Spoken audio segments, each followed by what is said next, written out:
And we're going to do more examples of solving rational equations. Sounds like fun to me. All right, in our last video we talked about this.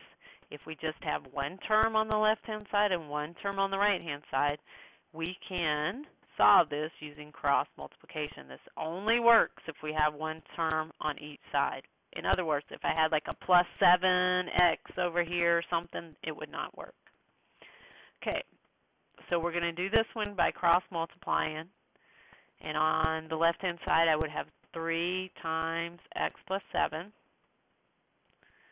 And on the right-hand side, I'm going to have 2 times 8x minus 5. All right. Numerator times denominator, set equal to numerator times denominator. Now, I need to make sure I distribute my 3. So 3 times x is 3x, and 3 times 7 is 21, the left-hand side. On the right-hand side, I need to distribute my 2. 2 times 8x is 16x. 2 times negative 5 is a negative 10. And from here, I just solve. Get all my variables on one side, all my numbers on the other. I'm going to subtract 3x each side. I get that 21 is equal to 13x minus 10. And now I'm going to add 10 each side. And I get that 31 equals 13x. For my last step, I'm going to divide each side by 13. So my final answer is x equal 31 over 13. Now remember, whenever solving rational equations, our last step should always be to make sure if we plug it in, it does not give us something undefined. The only thing that would give us something undefined is 1/8. We did not get that, so we are fine. This is a legitimate solution. Okay? Now let's turn our attention to our second problem. Once again, I've got one term on the left-hand side and one term on the right-hand side. So I'm going to do that cross multiplication. Okay.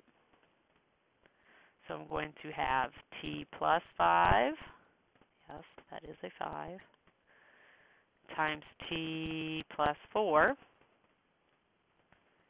and set that equal to t minus 2 times t minus 2. And in order to multiply those out, we get to do that lovely thing called FOIL. T times t is t squared.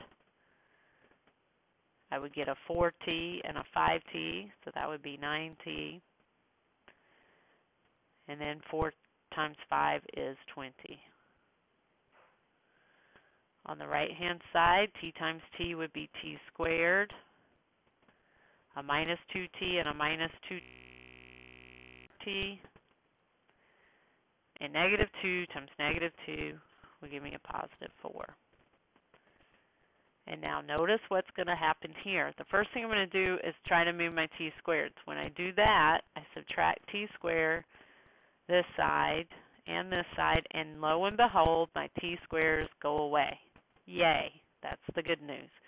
So I'm left with 9t plus 20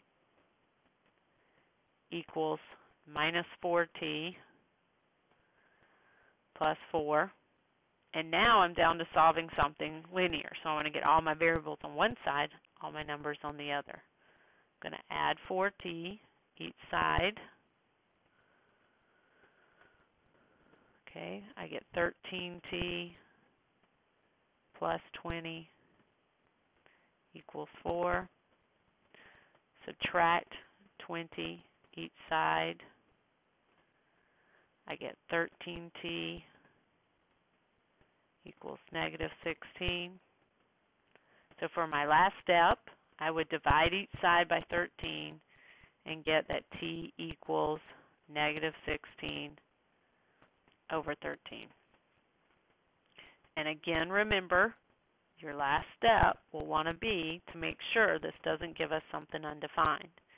It does not. So this is a legitimate solution.